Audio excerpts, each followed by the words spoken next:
Good afternoon, it's Clutch at Off-Grid Ojai. How are you guys all doing today? Hope you're having a great Sunday. Beautiful day. Last night I promised I would do a quick update on our summer homeschooling project. My nephew's here for about half the summer, so I'm excited to download. I'm not sure if... I think he enjoys it, but I'm a little intense, I think. Anyway, so I wanted to first introduce the music artist that we're listening to. One of my old college buddies out in Long Island, New York, Mike, has been following the channel and suggested this blues artist who is amazing. So I said, why not? And also, if you guys out there want to hear something or turn the audience onto something that you think that is really cool that they might not know, this is the place.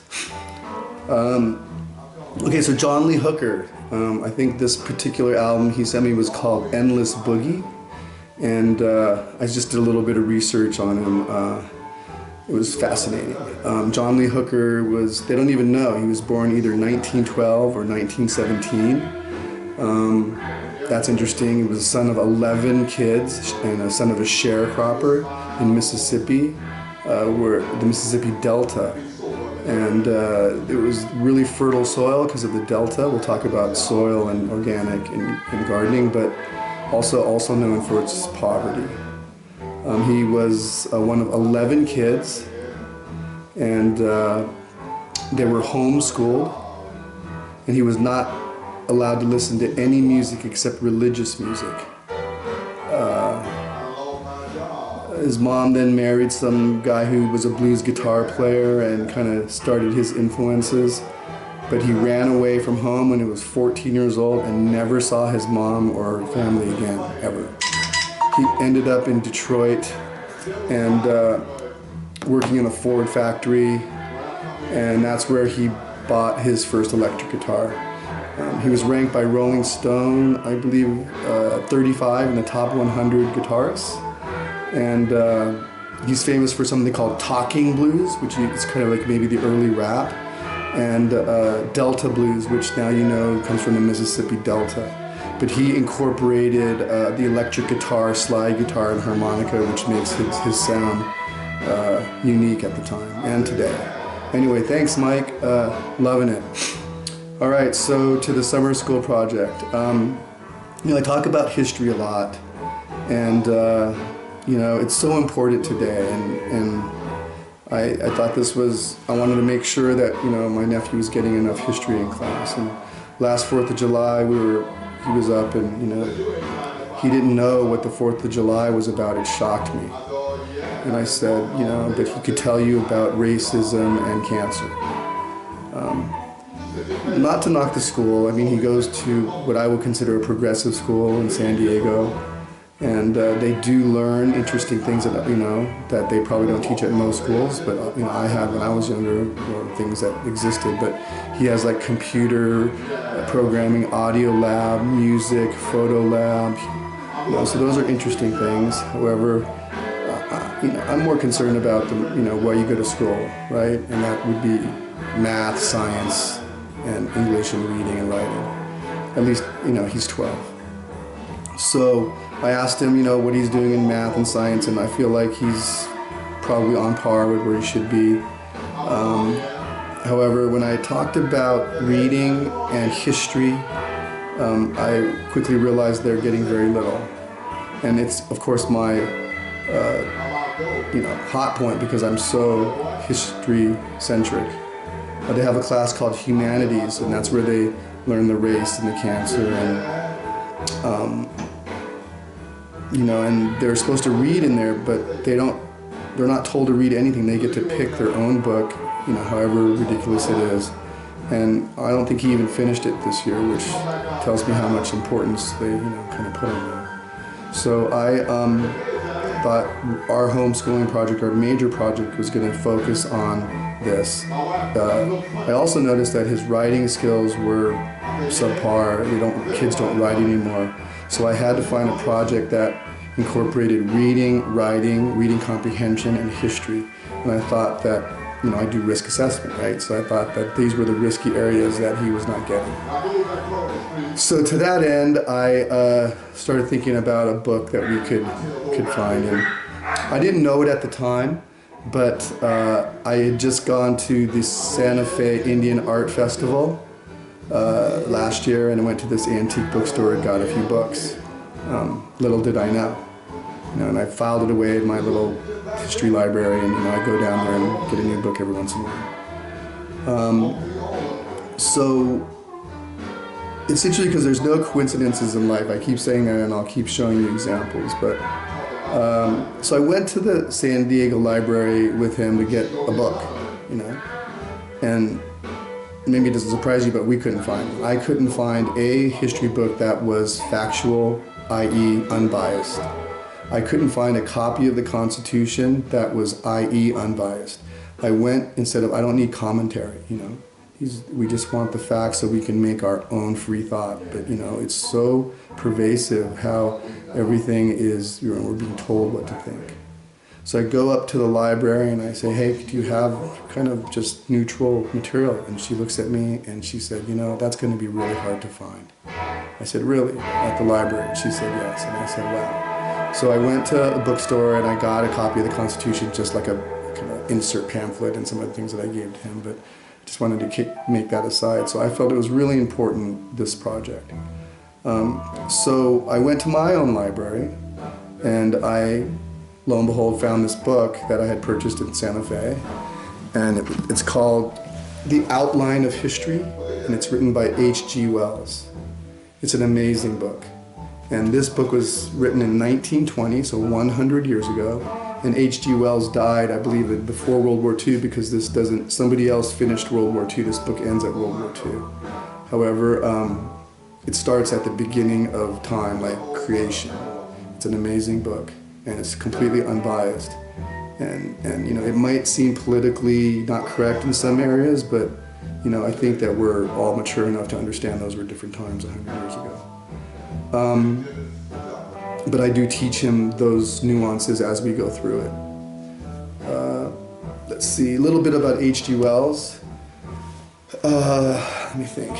So, you might know about him, but I just thought he was an amazing guy as I started to do more research in him. A brilliant guy, and talk about being productive. He wrote a couple books a year, a couple short stories. He was into history, and he was a visionary.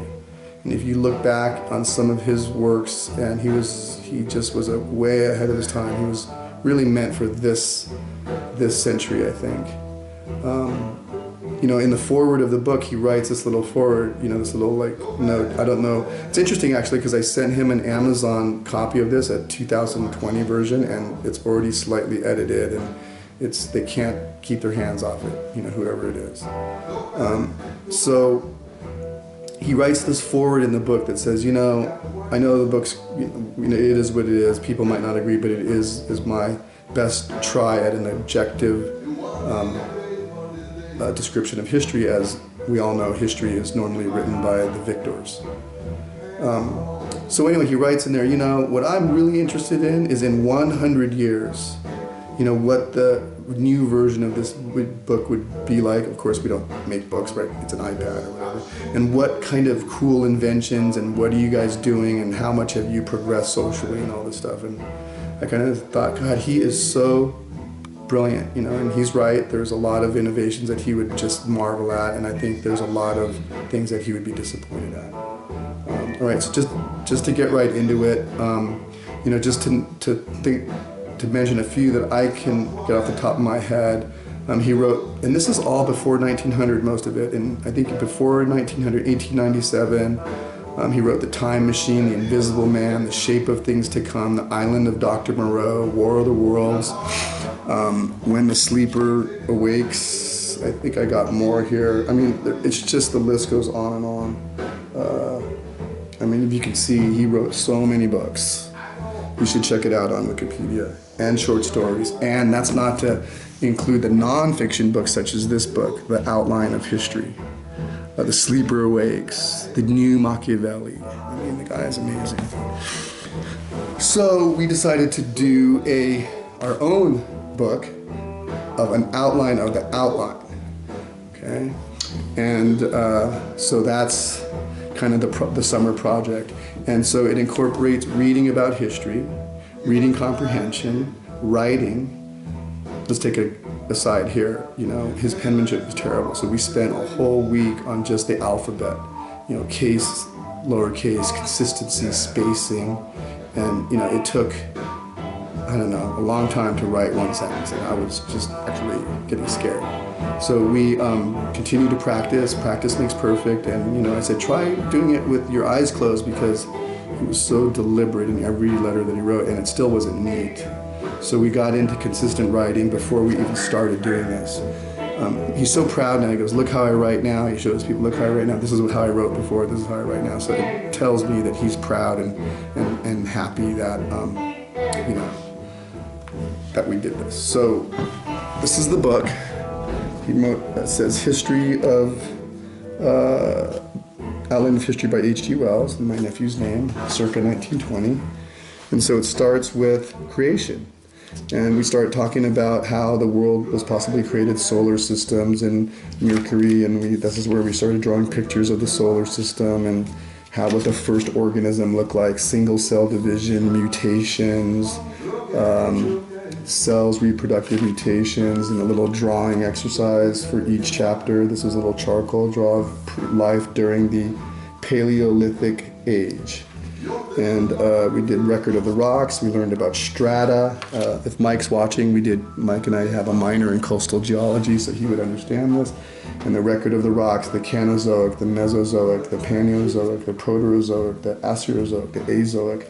What does all this mean? It's recent life, middle life, ancient life, beginning of life, primordial life, a lifeless age.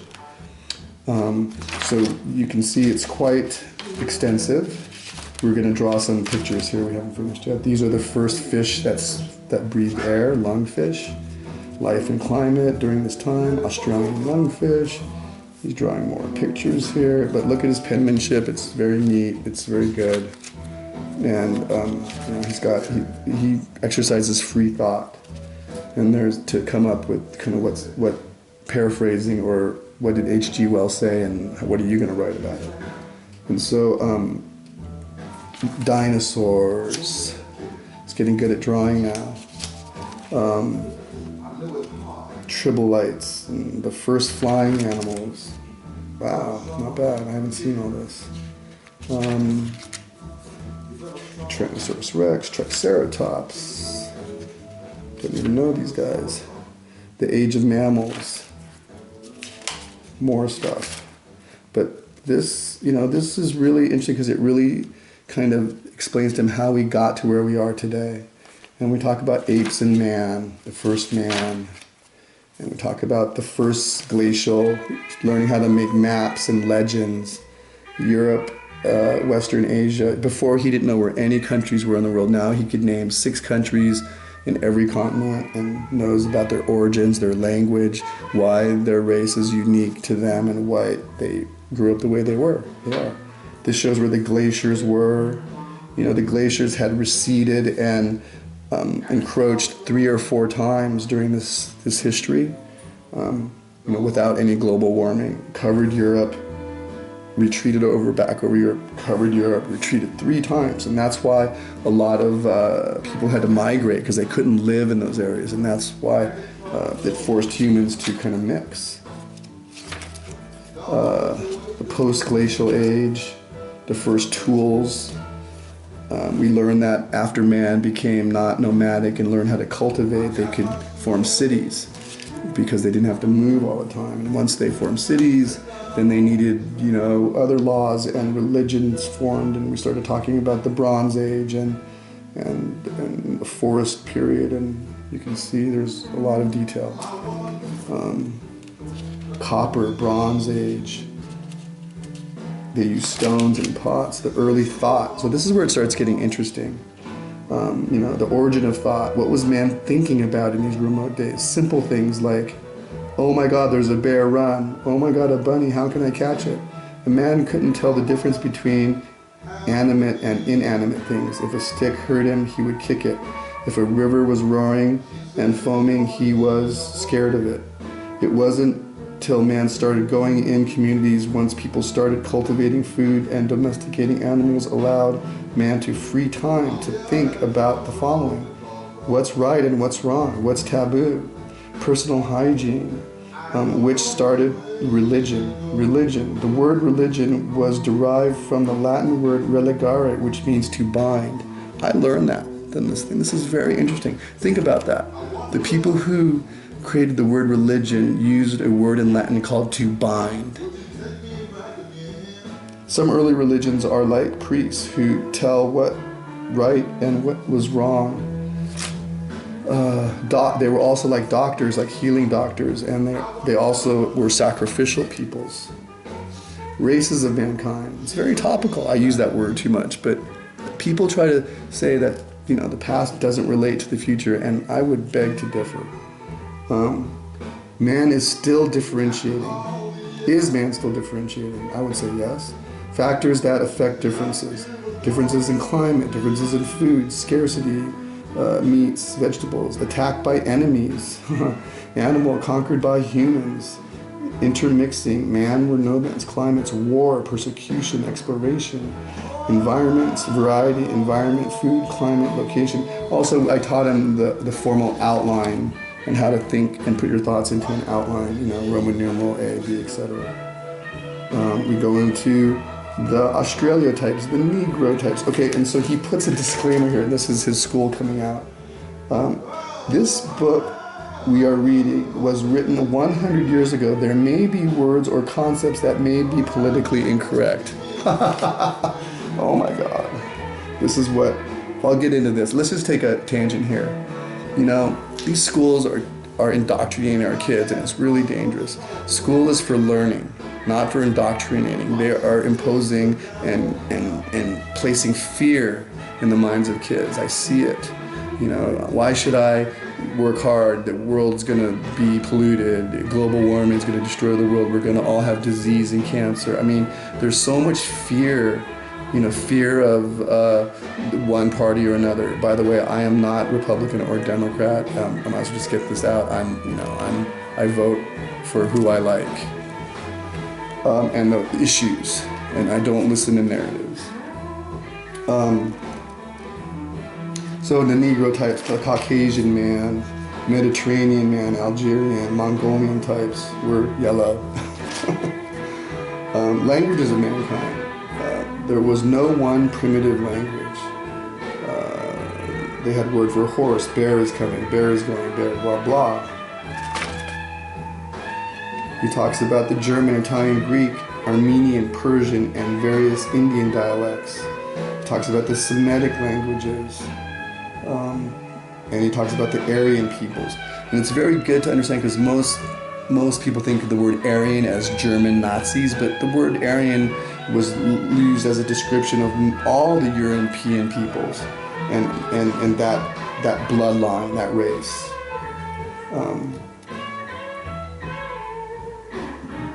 Semitic peoples, it's very detailed. I'm not going to, Asian languages, you're all Egyptians. Here we go. So these are all the different races and the languages that kind of grew out of the main races, which is the Aryan race, which is Latin, Celtic, Greek, Teutonic, Slavonic group, Russian, Bulgarian, German, Dutch. There's the Semitic, which is Babylonian, Assyrian, Phoenician, Hebrew, Syrian, Arabic. There's the Hamitic, ancient Egyptians, Coptic, Aegean group, Berber. There's the Negro languages, the Bantu, the Semi-Bantu, the Sudanic, and the Nubian. Oh, I have this group called Les Nubian, which I believe means princess in African. So you learn so much. The Uralian languages, Finnish, Turkish, Mongol, Manchu, Chinese, Japanese, and Eskimos seem to have their own origins. See how much he's learning? I am so impressed. Then we talk about the first civilizations. Early cultivators of nomads.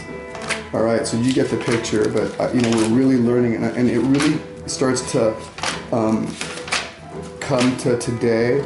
You know, what are the difference between kings and priests, and why do you need both in cities? Because you can go into it, but it's obvious. This is great. Serfs, these are social classes. Serfs, slaves, social classes, and free individuals. So we talk about all of this. And now he has context that the first slaves were, well, the first recorded slaves were the Jews, white people, enslaved by brown people, the Egyptians.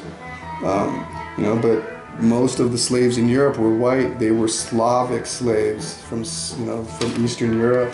It wasn't until way later that slaves came from Africa. And they were enslaved all over the world, people, not just Africans, everybody. It was just how they rolled. So now we're at Judea. This is a hard one. Judea, Greece, and India. So I haven't seen this yet. This is where it is. The Hebrew scriptures and the prophets, the importance of the Hebrew prophets. These prophets are not a new class in the community. They are the most various origins. Ezekiel was the priestly caste and the priestly sympathies. And Amos was the shepherd, but they have this in common that they bring into life religious force outside sacrifices and formalities of priesthood and temple. Wow, he did this on his own. With the broadening ideas that came with the captivity, the tenor of prophecy broadens and changes. The Jews, a people of mixed origin, the plain fact of the Bible narrative is that, he used the word narrative, is that the Jews went to Babylon, barbarians, and came back smarter. Interesting how kids have a take on it. That one of the first slave people were the Jews. They were enslaved by the Egyptians, and maybe 100 years ago, black people were enslaved by white people. At any point is that time changed so much that the enslaved and the kings or higher power wrapped? Not exactly sure, but anyway, I just wanted you to see what we're doing and why I'm so proud. All right, I'm gonna also do another video on Cuba, and this is gonna be an adult video. I mean, this was an adult video too, but I think you're gonna be shocked. I did the same thing with this. I went down to research this time, right, when Cuba was discovered and who it was ruled by and what president, invaded and all this stuff, and you'd be shocked what I found.